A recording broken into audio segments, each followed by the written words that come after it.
पिछले एपिसोड में हमने देखा इंजन रूडो को अपने साथ ले जाता है और झंका से मिलवाता है, जो शायद उसका मेंटर बनने वाला था। पर वहां कुछ अजीब होता है जिससे झंका को रूडो पर बहुत गुस्सा आता है और अब वे आमने सामने लड़ने वाले हैं। एपिसोड की शुरुआत में हम उन दोनों को आमने सामने देखते हैं। झंका, तो तुम्हारी एबिलिटी यही है तुम्हारी झिंकी कि तुम जिसे भी टच करते हो वही तुम्हारा वेपन बन जाता है।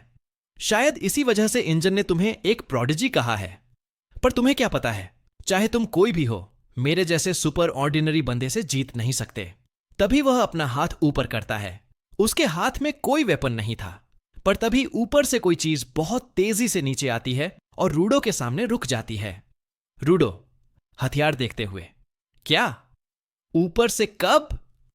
वह कुछ और समझ पाता उससे पहले ही झंका उस पर अटैक कर देता है, जो रूडो को बहुत बुरी तरह लगता है।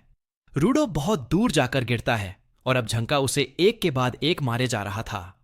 वह उसे एक दीवार पर लगभग टिका देता है, पर तभी वह देखता है कि उसके मुंह पर कुछ था। उसे समझ नहीं आता, पर तभी जब वह उसे सूंघता है वह चिल्लाने लगता है और रूडो की तरफ देखता है। झंका, हे यू, क्या तुम सच में सीरियस तो नहीं हो ना? एक प्लंजर? तभी रूडो के हाथ में हम एक प्लंजर देखते हैं जिससे टॉयलेट साफ किया जाता है। पर रूडो को इस बारे में कुछ भी नहीं पता और इसी वजह से रूडो चिल्लाते हुए उसको मारने लगता है और झंका उसके हर अटैक से बचने लगता है, क्योंकि एक अटैक अगर उसे लगा तो टॉयलेट का गंदा पानी उसके मुंह या शरीर पर आ जाएगा। पर अब इस तरफ रूडो को समझ नहीं आ रहा था कि झंका ऐसा क्यों कर रहा है। थोड़ी देर पहले तो वह उसे मार रहा था, अभी ऐसा लग रहा है जैसे वह बस उससे भाग रहा है। और तभी वह उसे फिर से मारने जाता है और झंका उससे भाग रहा था। ऐसे ही करते करते वे दोनों एक गाड़ी से टकराते हैं और उस गाड़ी में और कोई नहीं बल्कि इंजन था। इंजन देखते ही, अरे यह क्या, तुम दोनों ऑलरेडी दोस्त बन चुके हो। पर इस तरफ जब वह यह सुनता है वह हंसते हंसते जैसे पागल हो रहा था। वह दोनों का मजाक उड़ाने लगता है और सबसे ज्यादा तो झंका का ही। और यहां पर इंजन उसे यह भी बताता है कि झंका उसका मेंटर होने वाला है। झंका एक गिवर है जिसकी झिंकी कंट्रोल करने की क्षमता बहुत अच्छी है और वह उससे कुछ सीख सकता है। खुद इंजन उसकी तारीफ कर रहा है। यह सुनते ही झंका जैसे कि पागल हो जाता है। तभी वहीं पीछे और एक लड़की को देखता है जिसका नाम रऊ था, और वह आते ही जब रूडो को देखती है तो कहती है, रऊ, मैं थोड़ी सी क्यूरियस हूं, क्या सच में तुम ही रूडो हो? रूडो सोचता है, क्या यह भी एक जैनिटर है? पर तभी देखते हैं वह उसकी बालों से खेलने लगती है और हमें जैसे कि पता है रूडो लड़कियों से कितना ज्यादा मिलता जुलता है और इसी वजह से वह पागल हो जाता है। वह समझ नहीं पा रहा था कि एक लड़की उसके बालों से खेल रही है। क्या सच में यह दुनिया ऐसी ही है? तभी इंजन कहता है, इंजन, ऑल राइट, चलो अब हम सब हमारे घर चलें, यानी द जेनिटर्स हेडक्वार्टर। और अब हम देखते हैं वे लोग एक बंकर के अंदर घुसते हैं और अंदर आते ही जब वे लोग सब धीरे धीरे एक एक करके उतरने लगते हैं, रूडो की हालत बहुत खराब दिखती है। वह जैसे पूरी तरह से ब्लैंक हो चुका है। और तब इंजन उसे वेलकम करता है, दैट जेनिटर्स HQ। और हम टूटे फूटे एक बहुत बड़े से बिल्डिंग जैसा कुछ देखते हैं। उसके अंदर तभी हम एक औरत को बैठे हुए देखते हैं और यहां पर आते ही तभी रूडो से बाय कहती है। रूडो को कुछ भी समझ नहीं आ रहा है यह लड़की उसके साथ इतनी अच्छे से बातें क्यों कर रही है। पर तभी इंजन उस औरत से उसे मिलवाता है, उसके बारे में, उसकी एबिलिटीज के बारे में बताता है। पर तभी वह औरत अपनी चम्मच या स्टिक से रूडो के सामने जो फ्लाइज उड़ रही थीं उन्हें पकड़ लेती है और कहती है, सेमू, प्लीज टू मीट यू। रूडो, वैसे इंजन ने मुझे तुम्हारे बारे में बताया था और तुम्हारी पोटेंशियल के बारे में।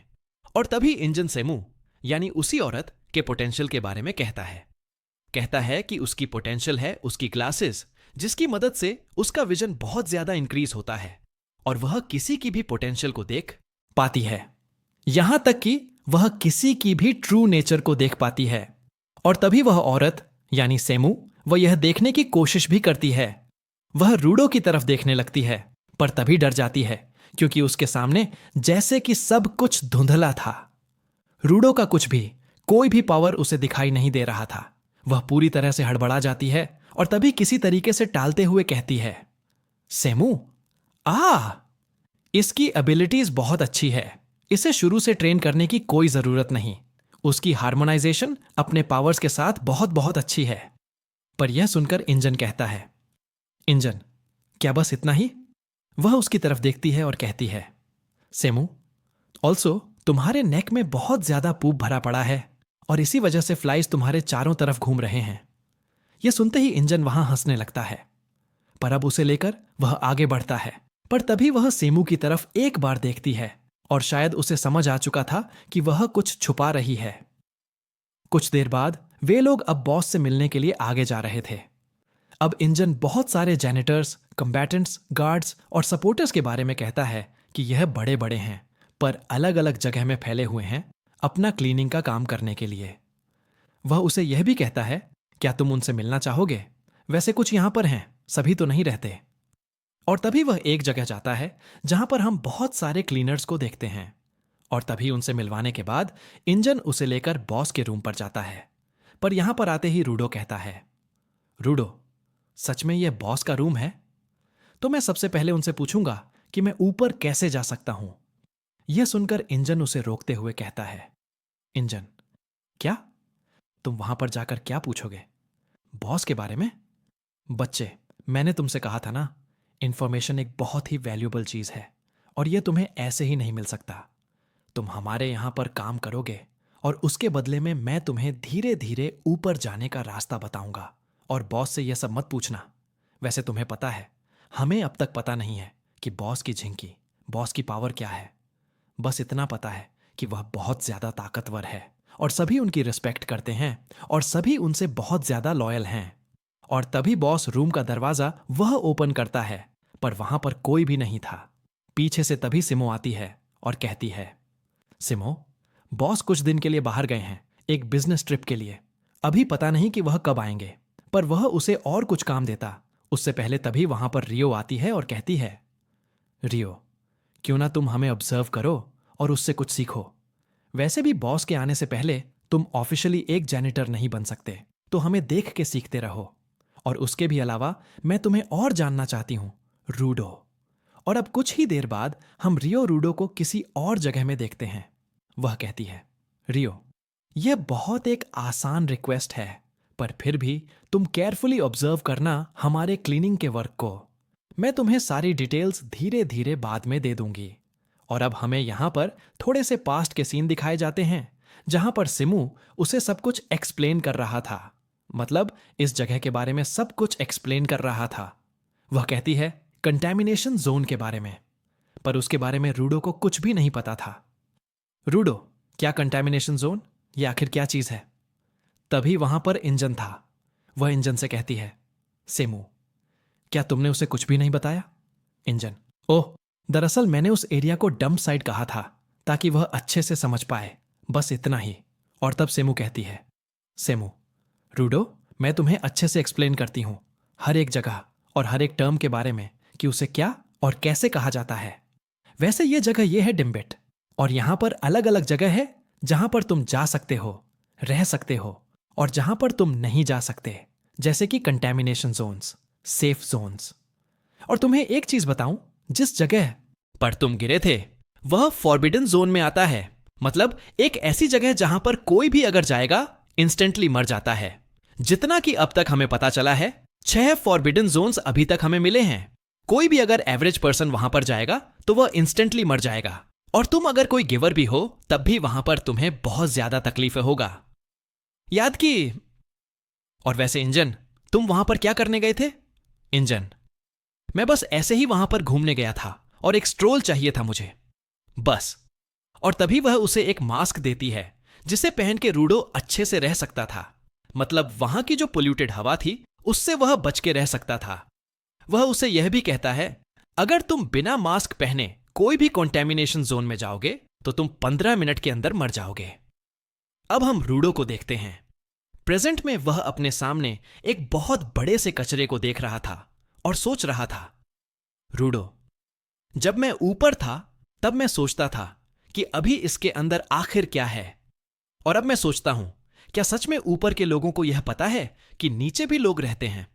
वैसे मेरे सामने इतने सारे ट्रेजर हैं, मैं इन्हें नई तरह से बना सकता हूं, जोड़ सकता हूं मैं उन्हें, और तभी वहां पर वह एक बंदे को देखता है और कहता है, रूडो, वैसे ये क्या जैनिटर हैं? वह कहता है, यह लोग आखिर कौन हैं? रऊ, ओह, ये लोग सपोर्टर्स हैं। वैसे हां, इनके पास हमारे जैसे मतलब जैनिटर्स जैसे ताकत या फिर गिवर्स जैसे ताकत नहीं होते, पर हां, यह हमारे बहुत काम आते हैं और इनकी वजह से बहुत ज्यादा मदद मिलती है।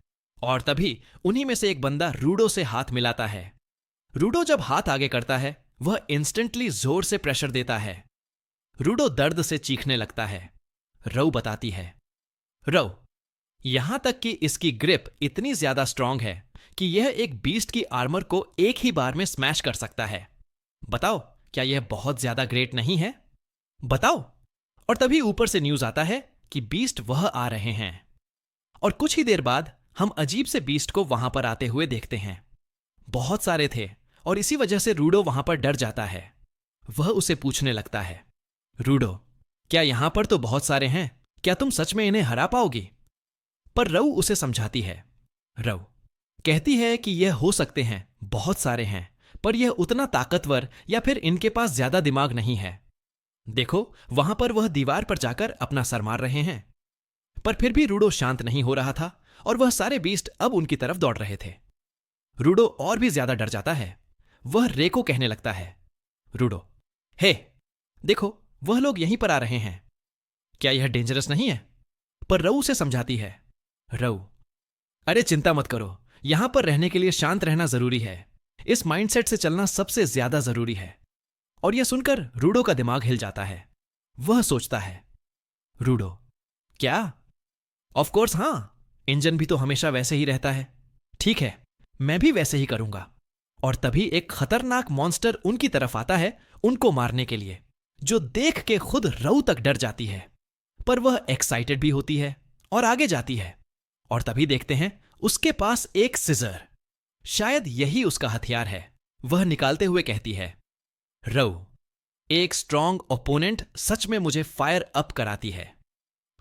यह एपिसोड यहां पर खत्म होता है। अगले एपिसोड में हमें धमाकेदार फाइट देखने को मिलेगा। अगर आपको वह देखना है, जल्दी से जल्दी लाइक करो यार। और हां, अगर आप नए हो, जल्दी से सब्सक्राइब करो इसको हर रोज देखने के लिए। Thank you so much. Stay tuned.